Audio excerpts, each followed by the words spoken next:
Familia, sean bienvenidos todos a esta nueva oportunidad que nos da el Eterno para estudiar su Torá. Hoy estamos ya en la porción, en la parashá número 6, que se llama Toldot y se traduce como generaciones, como familia, como linaje, como orígenes, historia también podemos decir.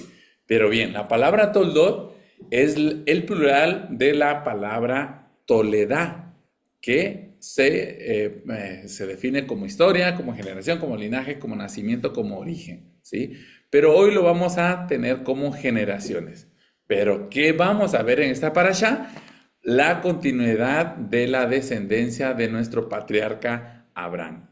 Y recuerden que nuestro Mashiach, él fue el que nos va a dar la continuación de este linaje. En Gálatas 3:29 nos dice, y si vosotros sois del Mesías, ciertamente linaje de Abraham sois y herederos según la promesa. Así es que todos los que estamos aquí interesados en estudiar la Torá, somos parte de ese linaje de nuestro Abraham Avinu, nuestro padre Abraham. Amén.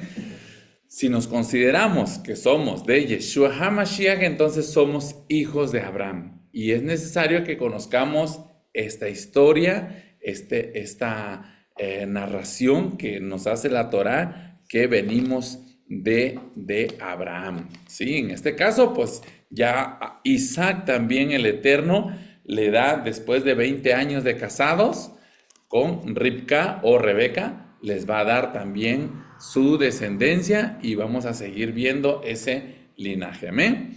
Bien, el tema principal de esta parasha es la venta o la compraventa de la primogenitura de Esab con Jacob. A pesar de que en su vientre de Ribka tenía esas dos naciones, como le dijo el Eterno, como le reveló el Eterno, ¿sí? Pero en realidad, donde se iba a definir esta separación de estos pueblos, iba a ser en este tema principal que es la primogenitura. Vamos a ver ese concepto. ¿Qué significaba la bendición del primogénito? ¿Qué realmente significaba? Lo vamos a ver en unas presentaciones más adelante, ¿verdad? Pero bueno, también quiero decirles que a Jacob se le conoce hasta ahorita, en este momento se le conoce que es el usurpador, el engañador, es aquel que se puso para que le dieran la bendición. Entonces, así le consideramos hasta este momento, pero les voy a dar otra perspectiva en el cual podemos nosotros analizar por qué Jacob se portó de esa manera, ¿verdad? Por su parte, Ribka o Rebeca, su madre de Jacob o de Jacob, ¿sí? Juega un papel muy importante en esta parasha. Vamos a hablar mucho, como dijo antes de empezar esta grabación, nuestra hermanita Mari Trujillo, que vamos a tener mucho de ella, vamos a hablar mucho de esta mujer, pero fue una gran mujer, una matriarca de verdad con M mayúscula. Vamos a entender por qué actuó también de esta manera esta Ribka. Amén. Bien, esta Ribka, a ella le fue revelado desde su embarazo el propósito y destino de sus hijos, tanto de Jacob como de Esab. Ella se enteró desde el vientre que tenía a estos dos personajes muy importantes, le fue revelada por parte del Eterno, ¿sí? Y tuvo que intervenir para que la bendición le fuera dado o se le fuera dada al mayor, no se le fuera dado más bien al mayor, sino que se le fuera dado al menor. Entonces, familia, surgen dos preguntas contundentes. La primera, nuestro patriarca Jacob, que después se iba a llamar Israel, es un usurpador, es un engañador, y siendo así, cometería pecado al mentir para que él recibiera la bendición de su padre y no lo fuera su hermano que salió primero. Ahora, la pregunta número dos, que van a ser contestadas en esta presentación. La matriarca Ribka o Rebeca cometió maldad al ayudar a Jacob para recibir la bendición del primogénito y no Esab, que fue el primero en salir. Van a ser contestadas estas dos preguntas, pero después de que hagamos esta bendición. Vamos a hacer la bendición de la Torá. Dice así: Baruch atah Adonai Eloheinu melech haolam asher bahar banu mikol ha'amim benatan lanu et torato. Baruch atah Adonai noten haTorá. Bendito eres tú, Adonai, Dios nuestro y Rey del universo, que nos ha escogido de entre todas las naciones y nos ha entregado su Torá. Bendito eres tú, Yud He Vav Hei, donador de esta Torá. Amén. Ve amén. Bien, vamos a introducirnos. Vamos a empezar con el nombre de Jacob.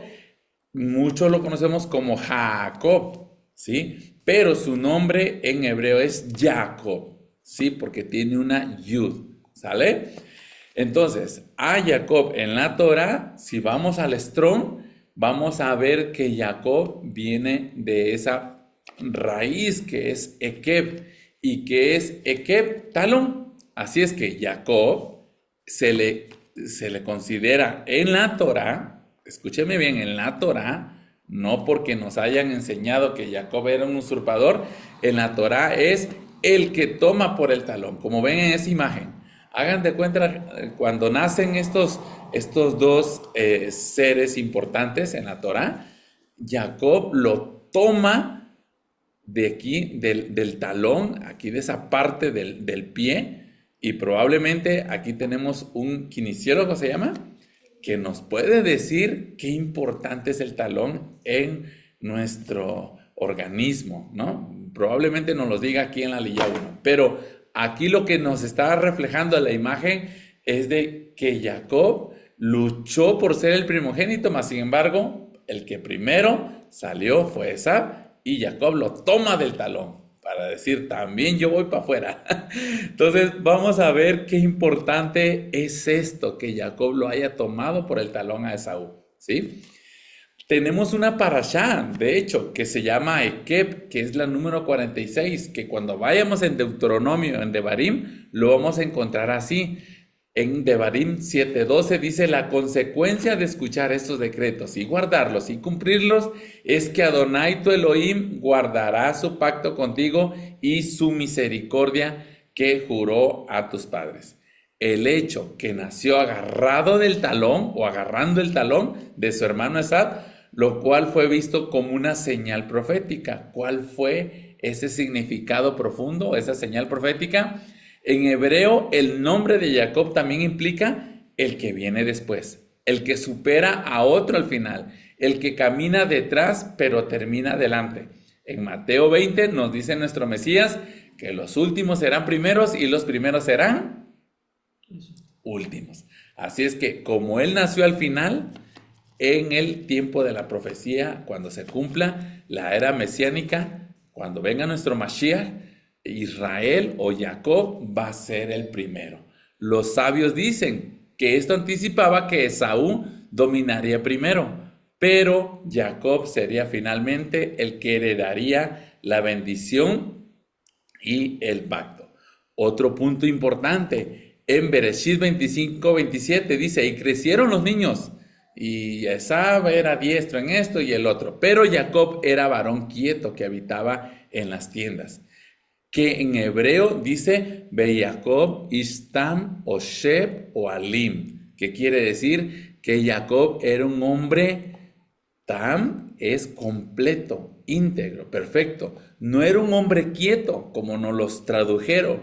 Un hombre quieto, pues es el que no hace nada. Pero un hombre, si lo cambiamos a completo e íntegro y perfecto, ya le da otro sentido, ¿verdad? Entonces Jacob no era un hombre quieto, no, era un hombre que habitaba en tiendas. Dice que habitaba en tiendas. ¿Y qué tipifica habitar en tiendas? ¿Alguien sabe qué es habitar en tiendas?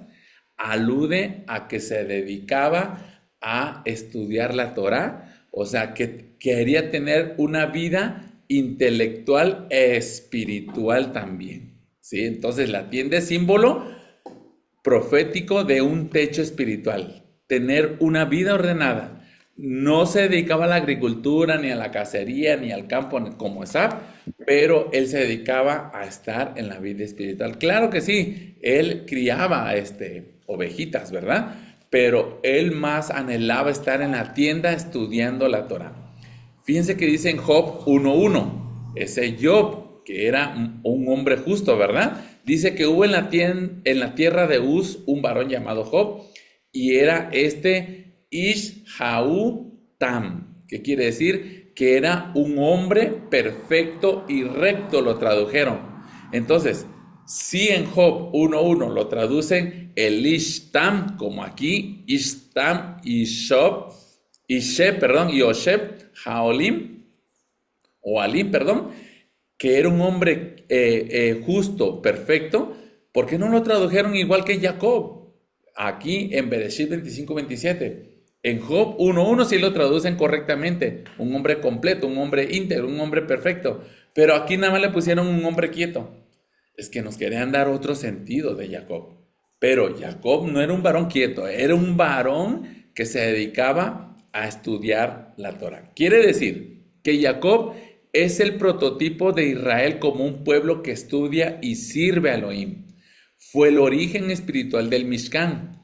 Cuando dice que habitaba en tiendas, así se le conocía al Mishkan, allá cuando 400 y tantos años después, cuando a Moshe se le revela que hiciera un Mishkan, allá se le llama Oel Moed, la tienda de reunión. O sea, este Jacob, que habitaba en tiendas, ya estaba dando una señal de que iba a haber un Mishkan, un lugar donde iba a ser de adoración hacia el Eterno. Entonces, Jacob se dedicó al aprendizaje y a la santidad. Así nos lo dice el Midrash. Rashi, por su parte, dice que se dedicaba al estudio de la Torá desde muy joven. Y Sforno, uno de los sabios también, que nos enseña mucho, nos dice que Jacob buscaba perfeccionar su alma. Por eso siempre moraba en tiendas estudiando. No podemos desacreditar el nombre de Jacob, a llamarle usurpador, a llamarle engañador.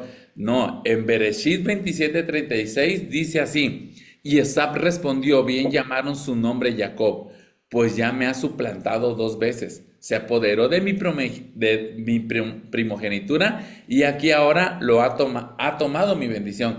O sea, el que lo llamó así, aquí lo dice claramente, fue Esab.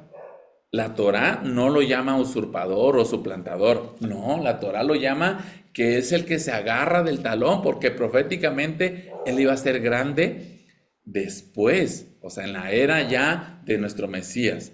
Esaú fue quien lo dijo en un momento de calor, de rabia, de enojo, porque él menospreció su primogenitura. No fue Jacob que se la haya quitado, no, él la vendió, él la menospreció, él la tuvo por menos, ¿sí? La primogenitura no solo representaba la doble herencia, también representaba el liderazgo espiritual.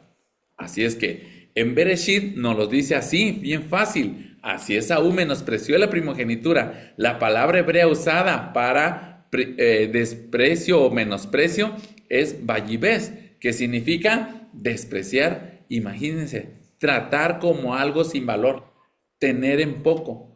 Imagínense poner en poco o tratarlo como si no tuviera un valor importante la primogenitura. Así es que el que cometió el error fue Esab.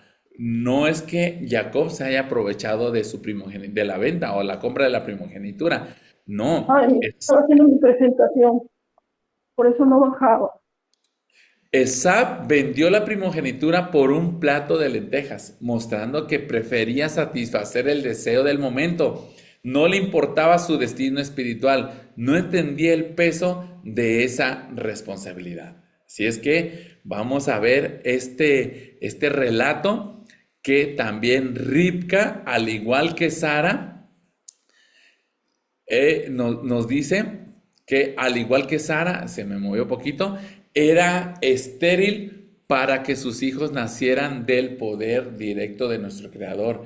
Ya les he enseñado que la esterilidad no era para que, no era como una maldición, no era como algo, como un castigo. No, el Eterno, todas las matriarcas importantes los estuvo o los mantuvo estériles como separados de los demás, porque él tenía que demostrar su poder, que solamente él es el que da vida, ¿sale? Entonces, cada matriarca que tuvo esa esterilidad era porque el Eterno iba a hacer algo grande en sus vientres.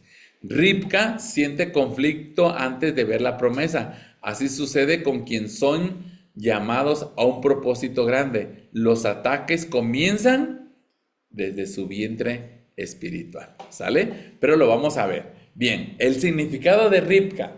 Ribca dice en el 24:16 que y la doncella, Ribca, era de aspecto muy hermoso, virgen, a la que el varón no había conocido, la cual descendió a la fuente y llenó su cántaro y se volvía.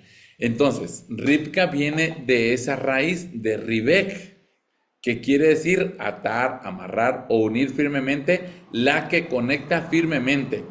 Esta matriarca, vamos a ver que no cometió una maldad. Ahí está la pregunta, pero vamos a analizarlo. Su nombre tiene algo profético también, ¿sí? Está asociada con la idea de atar y amarrar, encadenar o unir firmemente. Por eso el significado más básico sería la que une, la que ata, la que conecta firmemente, ¿sí? La que une una familia. Los comentaristas explican que Ribca une la casa de Abraham con la siguiente generación. O sea, ella es la que está de intermedio entre la descendencia de Abraham, pero con la descendencia también de su esposo Isaac, donde van a ser Jacob, donde van a ser Israel, ¿sale? Por eso su nombre representa continuidad del linaje Kadosh, del linaje santo. La que se entrega para servir. En hebreo antiguo, la palabra Ribek puede referirse a atar animales para que trabajen juntos. El Midrash así lo interpreta. Ribka es la que se ata voluntariamente al servicio de Elohim. Lo vemos cuando sirvió humildemente a Eliezer, ¿se acuerdan? Lo vimos hace 2 parashot. Ofrece agua voluntariamente, muestra generosidad real, se une plenamente al destino espiritual de Israel. Hermosa como un ternero de corral. Algunos estudiosos conectan Ribka con Merubak, bien alimentado, hermoso, gordo en el sentido positivo. En la antigüedad, un animal bien cuidado era símbolo de belleza, valor, salud, abundancia. Por eso, algunos también dicen que su nombre alude a su belleza excepcional y a su valor. La palabra que usa la Torá, aspecto muy hermoso, es Top Mare, que significa que era buena y hermosa en su físico y en su cara también. ¿Sabían que esta Ribca tenía unos 55 años más o menos cuando Abimelech lo toma para que fuera su mujer? Cuando esa escena, cuando Isaac está en Gerar, tal vez lo veamos en las siguientes aliyot. Así es que tenía 55 años esa mujer. No estaba jovencita, estaba ya algo viejona en el aspecto de que estaba tan hermosa, o sea, seguía bella, seguía igual como Sarita. A sus 75 años, a sus 90 años, seguía teniendo esa belleza.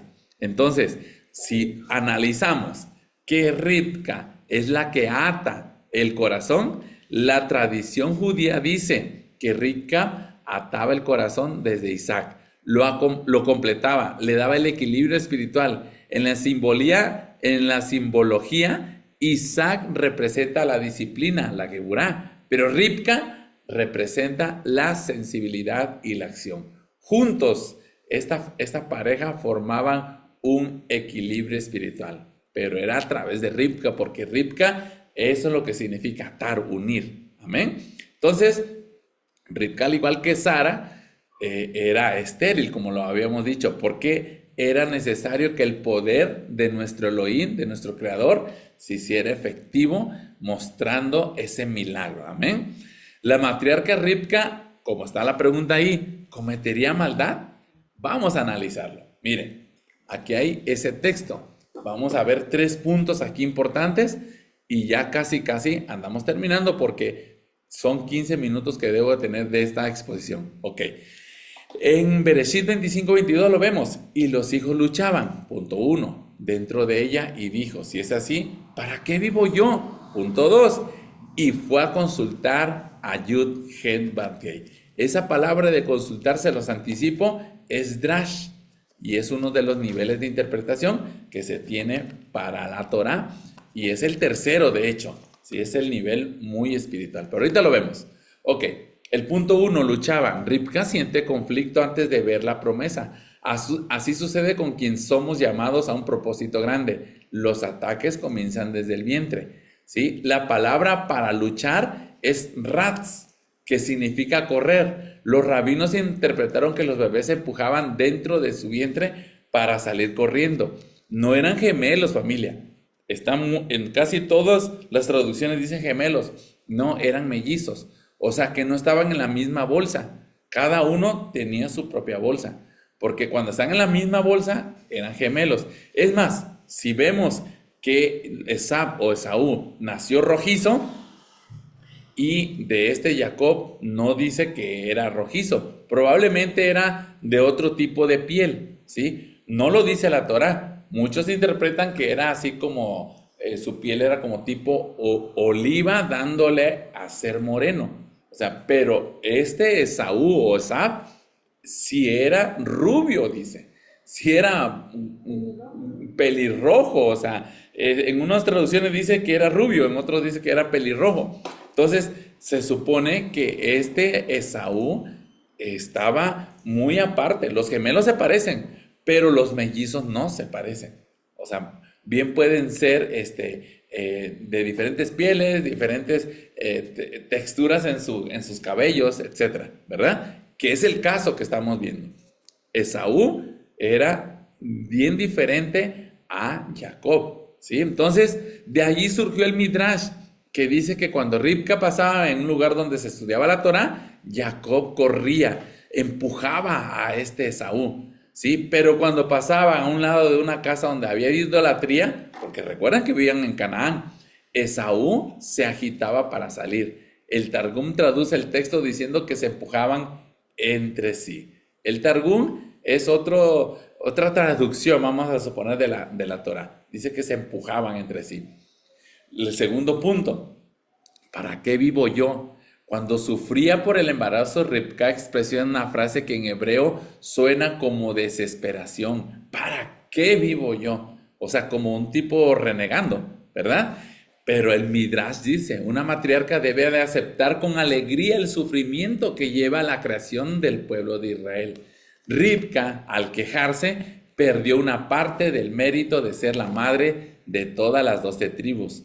Esto no es castigo, sino las palabras de un sadik, de un justo o de una justa, tiene fuerza espiritual, aún sin querer. Sí, por ahí vimos una escena, estuvimos presentes en una escena, en una administración de una de las casas que tenemos.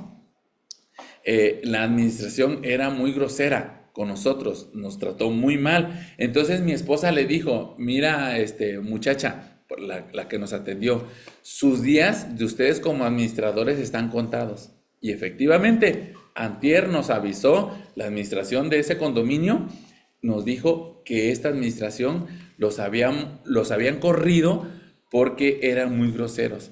Pero aquí esta mujer justa y santa que tengo aquí a mi lado, se lo profetizó. Así es que las palabras de una persona justa, de una mujer o de un varón, tiene una fuerza espiritual. Entonces, Ribka, al renegar, ¿para qué vivo yo? Ella perdió ese derecho de haber sido la madre de las 12 tribus, que más adelante lo vamos a ver, que fueron 4 madres para dar a esos 12 príncipes que vienen de Israel, de Jacob. Amén. Ribka desde su vientre y al ir a consultar al Eterno, aquí vemos la parte número 3, y fue a consultar a Adonai. Ya sabía a quién le pertenecía la bendición de la primogenitura, ¿sí? Y para consultar, la palabra en hebreo es derash o drash, como quiere decir más bien que significa escudriñar, buscar. Ribka no se quedó con sus puros dolores. No, ella dijo, bueno, ¿por qué me está pasando esto? Yo tanto que le deseé tener hijos y el Eterno me manda estos, pero se empujan entre sí, se están, quieren correr dentro de mi vientre. Y claro que sí, le dolía, claro, a Rebeca, ¿verdad? Pero eso de ir a consultar al Eterno quiere decir que ella fue a buscarla. Según el Midrash, incluyendo el libro de Jaser o de Yashar, fue a la tierra de Moria y consultó en la casa de Shem y Eber. Ellos le dijeron esa respuesta divina. Pero la Torá dice que fue directo a consultar al Eterno. ¿Sí? Entonces, ¿qué hizo Ribka? Fue a buscar una respuesta. Decirle al Eterno, oye, al Eterno, te pedimos para que nos dieras estos hijos, pero ¿qué está pasando en mi vientre? Entonces, Ribka iba por una respuesta simple, pero se encuentra con una tremenda profecía al decirle que habían dos naciones. No habían dos familias ahí, no habían dos seres humanos, eran dos naciones, que el año pasado les expliqué a qué se refería esas dos naciones. No quiero abundar en eso por el tiempo. Entonces, esta matriarca ya había sido instruida por el Eterno que debía hacer, que la bendición de la primogenitura no era para Sab, era para Jacob, porque cuando fue a consultar al Eterno, le dijo que el mayor iba a servir al menor. Entonces, el último que saliera de su vientre cuando diera luz, él iba a ser el primogénito, ¿sí? Por eso dice el Midrash que Rebeca preparó a Jacob para que recibiera la bendición del primogénito. O sea que desde chiquito ella lo identificó, él es el menor, a él tengo que preparar porque él va a ser en el futuro, va a ser el mayor, ¿sí? Fue por Ribka precisamente que Jacob tomó la primogenitura. De hecho, Jacob hasta tenía miedo, lo vamos a ver en la siguiente lección, ¿sí? A que su padre lo palpara y lo tuviera por burlador, lo descubriera. Pero Ribka hace una declaración fuerte: sobre mí sea tu maldición. Porque dijo esto Ribka, es porque sabía que en Jacob sí o sí se tenía que cumplir o se tenía que continuar el liderazgo espiritual. A esto le llaman los sabios el verdadero amor, aquel que se da sin condiciones ni intereses, no como Isaac. ¿Qué hacía Isaac? Lo tenían bien asistidito, bien alimentadito, por eso amaba mucho a Esaú. Entonces Isaac por interés amaba más a Esaú, pero no, aquí vemos a Ribka que amaba más a Jacob, no porque le hiciera algo Jacob, no porque lo obedeciera o lo atendiera, no, lo amaba más porque ya sabía el propósito, porque ya se le había revelado desde el embarazo. Así es que dice el Midrash, el amor que depende de algo no es amor. Otra vez se los digo, el amor que depende de algo no es amor. Porque cuando se acaba ese algo, ¿qué pasa? Se acaba el amor. ¿Sí? Entonces, Isaac, cuando se acabó, que Esaú ya no más le llevaba de su casa, del campo, etcétera, pues se le acabó el amor. Pero en cuestión de Ribka, a ella nunca se le acabó el amor. Es más, estaba dispuesta a recibir la maldición, como ya lo leímos, pero a dar hasta su vida, para que se cumpliera el propósito de Hashem sobre sus hijos. Y sí, llevó algo de maldición, porque cuando despide a Jacob, lo vamos a ver en la siguiente parashá, cuando despide a Jacob, jamás lo volvió a ver.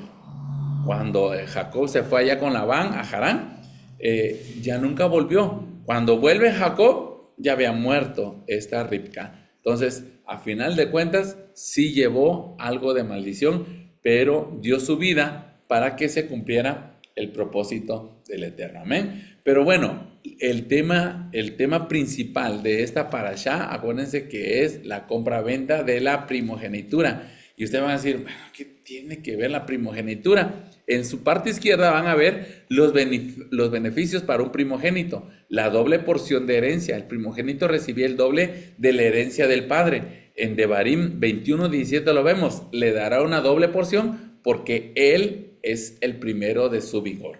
El punto 2, continuar con el liderazgo espiritual y familiar. El primogénito era por derecho el jefe de la familia después del padre.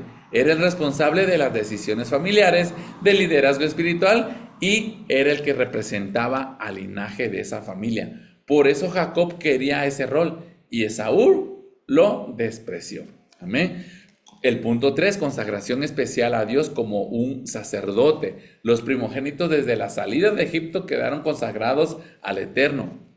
Dice en Éxodo 13:2, santifícame todo primogénito. Punto 4, bendición especial del Padre. Era costumbre que el Padre impartiera una bendición especial al primogénito, transmitiendo autoridad espiritual y familiar. Y punto 5, el prestigio y honor social. ¿Sí? Ser primer hijo era señal de fuerza de su padre, continuidad del linaje. Un rey, quien lo sucedía, era su primogénito. Siempre, siempre, siempre.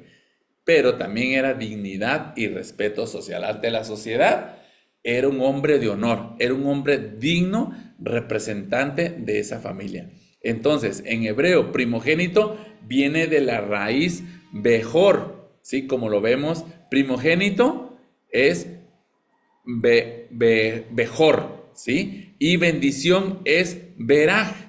Si ven, comparten las mismas letras, ¿sí? Pero preguntarle antes de que empecemos a analizar esas letras, ¿se podía perder la primogenitura?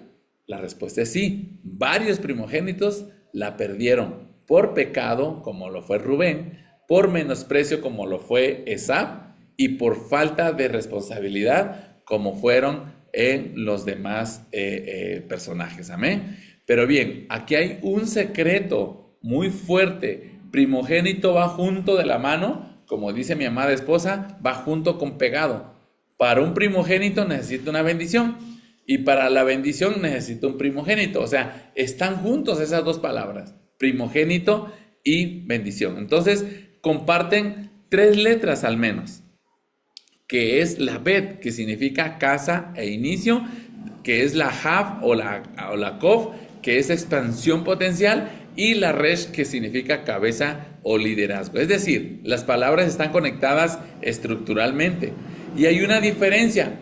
Bejor, por ejemplo, termina con la Resh, que representa la continuidad, la conexión, la transmisión, símbolo del hijo primogénito que conecta generaciones. Y la Berajá termina con la Hei, que representa la presencia divina, la bendición que se recibe desde arriba. Por eso los sabios dicen, Bejor, el derecho de la primogenitura o el derecho humano, necesita Berajá, bendición divina, para cumplirse. Hay una relación espiritual entre Bejor y Berajá, ¿sí? Que Bejor es la posición, pero la Berajá es la realización, ¿sí? En cuestión de gematría, su diferencia es 1 nada más, ¿sí? Por ejemplo, Bejor tiene su valor gemátrico de 228 y Berajá 227. O sea, hay 1 de diferencia. Ese 1 que representa la unidad divina, el nombre de Dios, la presencia espiritual. Esto así se interpreta, ¿sí? Para que el primogénito reciba la bendición, debe añadirse 1, o sea, Dios. Sin el 1, sin el eterno, el potencial de primogénito no se manifiesta. Y lo vemos en ese versículo, en Bereshit 12:3. Bendeciré a los que te bendijeren y a los que te maldijeren maldeciré, dice ahí, y serán benditas en ti todas las familias de la tierra. Aquí nos está dando, para ser primogénito hay que tener quien en darle esa primogenitura, pero esa bendición. Cuando dice serán benditas en ti todas las familias, quiere decir que serán injertadas en ti todas las familias. El único que podía tener esta bendición era el primogénito. Por eso Abraham siempre le dijo, el primogénito va a ser el que va a recibir esta bendición. ¿Por qué no fue Ismael? Porque recuerden que el primogénito es el que abre matriz, ¿sí? Y no abrió Ismael la matriz de Sara. El que lo abrió la matriz de Sara fue Isaac. Isaac, que a su vez tuvo a Esab y a Jacob, para que uno de ellos fuera el primogénito, y ya sabemos quién fue al final el primogénito. Como resumen, familia, para que se vaya preparando la aliyá número 1, Jacob no significa suplantador. ¿Qué significa en sí? Que es el que iba agarrado del talón, porque él iba a ser el primero, como fue el último en salir, él iba a ser el primero. Entonces, Jacob significa que es un hombre íntegro, un hombre que es justo, que es un hombre completo. Eso es lo que significa Jacob. Entonces, cuando después se le llama Israel, nosotros al considerarnos Israel, debemos de ser como Jacob, buscar siempre estar en las tiendas, estudiar la Torá en las tiendas, ¿sí? No desear lo que ofrece el mundo, desear lo que nos puede dar la Torá. Así es que si nosotros nos dedicamos a la Torá como lo hizo Jacob, podemos llegar a esa primogenitura, a esa bendición. Amén.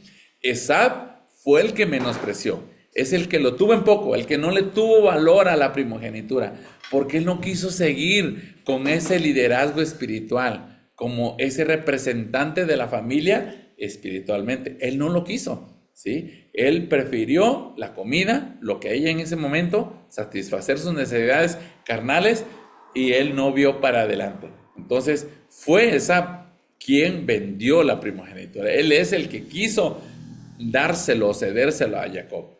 Después que se arrepintió, ya era demasiado tarde, ¿verdad? Ribca solo hizo cumplir la voluntad del Eterno. Ahí responde también de la pregunta que le hice: ¿cometió maldad Ribca? No, ella hizo cumplir la voluntad del Eterno. Por eso hasta vistió a Jacob con los pelos de Saúl, con olor a campo, con olor al animalito, a la cabra, con el fin de que Isaac le diera esa bendición, no lo identificara que no era Esab, ¿sí? Porque él se le iba a dar a Esab, pero Isaac no tenía esa visión profética como lo tenía Ribca. Así es que Ribca solo hizo cumplir la voluntad del Eterno. Y Isaac, ¿qué podemos decir de Isaac? ¿Cuántas veces siempre dije en las 5 ciclos que he estado en esta del estudio de la Torá, que en Isaac yo no le había pecado más que el hecho de que mintió de que era su hermana esta Ribca cuando estuvo en Gerar? Pero yo ahora ya le veo otro detalle a Isaac. Isaac, él no estaba comprometido con lo que el Eterno le estaba revelando, que Jacob iba a ser el primogénito. En su vientre corrían, en su vientre quería salir primero Esaú o Jacob. El que salió primero fue Esaú porque estuvo más fuerte. Pero en la posterioridad va a ser Jacob quien va a ser el primogénito, porque va a ser el más fuerte. Amén. Así aquí termina la pura introducción